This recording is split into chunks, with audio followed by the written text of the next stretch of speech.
So do you think that people have one essential flaw? No, I've got 100. Yeah. Yeah.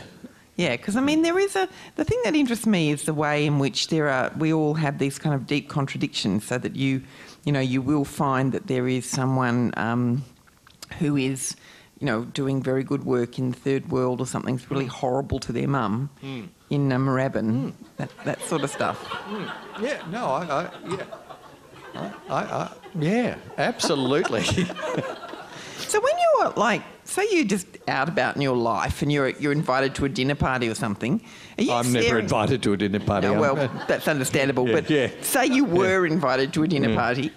Yeah. Are you staring at people thinking about what is your essential flaw? Maybe that's why people worry that you will be doing that, which is why you don't get invited. No, not at all. No. Oh, thank you very much. Yeah, we'll be there Saturday night. There's 9 of us. No, not at all. I actually think it's the thing you have in common. It's a thing like old-time friends. Hannie and I have known each other for 702 years. Hannie knows every single one of my flaws, which are manifest, but we still get along. And that's... and that's sort of what I think. I think when you actually know someone, you know everything about them. You know what's good and what's bad and what's there. And that's what, as a writer, you're trying to do. You're trying to wrestle with all that into some sort of shape. And, yeah, no, I am looking for people's flaws. Yeah. Okay, I've just got some really brief, big question ticket items, and then we'll have questions. Sure. Bruno's just given me the 5-minute mark. Okay, so which writer do you most admire apart from me? Oh, I was going to say Hannie Rayson. It's the kind of thing you want to say, something really pretentious, like some 11th century French, Yeah, you can say the man who wrote Hey Dad. That was probably me. I really like Beckett.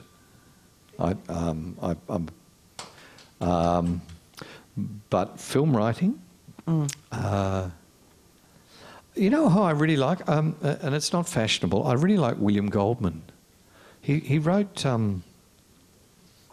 a lot of very big commercial films like Butch Cassidy and the Sundance Kid and All the President's Men, and he wrote a wonderful thing that my kids all grew up on called, what was it, The Princess Bride.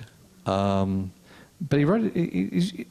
I think I like him because he was he was the script editor on Good Will Hunting and things, and he's a very generous man in his writing. He likes people, and he wrote a book on screenwriting, which I would recommend to anyone here who's starting out.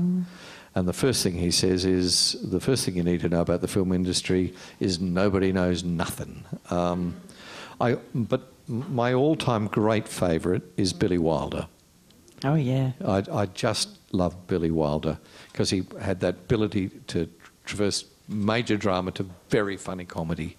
I still think that films like The Apartment and Some Like It Hot are just fantastic films. I love those. Beautiful films. And he writes women really well. So everything's perfectly balanced and terrific. Yeah. Okay, so this is a little gossipy question. So you've just written the screenplays for Jack Irish, the series of Jack Irish, and you have written and produced The Broken Shore, which is just you've just finished producing a little while ago. Tell us about Peter Temple. He's scary. He's a wonderful writer, and I have enormous respect for him. But he's terrifying.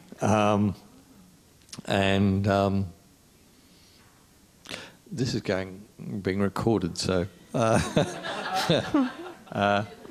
my first encounter with Peter was the Jack Irish, when I did the first Jack Irish. The characters, it was written in the early 90s, and the characters all barracked for Fitzroy Football Club, which is now dead, or is now Brisbane. And I didn't think it was appropriate that characters in Melbourne would barrack for him. And I sent him a note saying, a little bit worried about that, would you mind if they barracked for Richmond? Just a thought, but would you mind if they barracked for Richmond? And because they're a team that at the time just lost everything. And he sent back a two-line note saying, fuck off, you fucking idiot. Fuck you. Fuck, I'm out of this.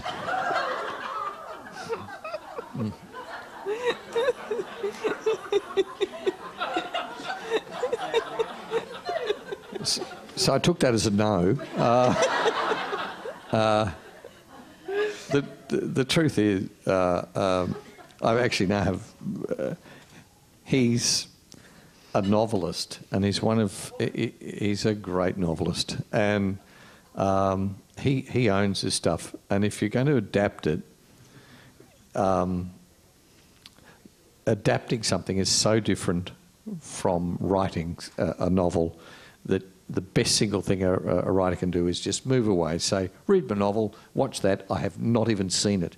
But in the end, he was actually terribly nice. He really liked Jack Irish. So The Broken Shore was the one that I really worried about, because I loved that book. And it was a really hard... I know I didn't help, because when you were working on it, I kept saying to you, I love that book, it is such a great book. And, and then you'd say, oh, what about that scene with... And I'd say, oh, it's not in the film. You just have to crunch everything up so hard to fit it into 100 minutes, 110 minutes. But I've got to say, it was a fabulous shoot. I mean, I had a ball. It's great making a film about pedophiles. It's so uplifting. Okay, my final question, then, of course, we'll open it out for everybody else. But we're having a break, and then we'll open it out so you can talk amongst yourself and think of questions. If you had to have your time again, would you come back as a writer? I've got to say I've had a great life, but I'd probably come back as a muso. Not that I've got any musical ability whatsoever. So this is just a little bit of an intro now to hear Andrew Knight singing. Yeah, memories. Yeah. I'd like to work through Les Mis. The thing about writing is if you're a musician, you can't listen to a Bach cantata, you can't listen to Mozart's Requiem and think, gee, that should have been a G flat. What was he thinking? The thing about writing is it's such an imprecise science that you have a sense of what must be perfect, but you never quite get there. Even Shakespeare's plays have a whole lot of bucolic peasants that drive you... I agree. I have a whole lot of bucolic peasants saying, prithee, nuncle, what be your donkey if it not be a horse's ass? And, you're losing the will to live. And if the greatest writer in the history of the language bores you at various points, you're not going to get there yourself. So the thing is, there is a perfect form of music, and there probably isn't a perfect form with the medium we choose. It's also with music. My father was a musician and my brother was one, and whenever they were in a mood, they just sit down and play something. When you sit down to write something when you're in that mood, it's just amazing how the language just vanishes. You can never quite express what it is you're trying to say, as I'm doing a very good job of now. I absolutely love what we do, but it is an elusive... Is that what keeps you there, like a sense that it's just always just... Oh, look, it's the babes and money. It's the babes and money. The drugs, the high lifestyle. No, I love what we do. I remember doing a school play, the first school play. I was in a terrible boys' school, and which featured courses in how to flush people's toilets down heads and things. And I remember doing this play and just wandering around what would have been the crappiest set in history after it had finished, and thinking, this is just magical. And I got to say, every time I go onto a set, I was We were filming a few weeks ago down in Port Fairy and Port Campbell. We had with the broken shore. The broken shore. We had giant cameras and cranes and 100 people out on set and people bringing me coffee. And I'm thinking, that's like producer on the back of the chair.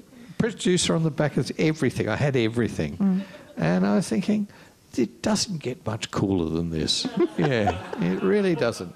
And I still just love writing stuff and seeing it happen. Sometimes. Well, we might wrap it on that beautiful note. It doesn't get much cooler than this.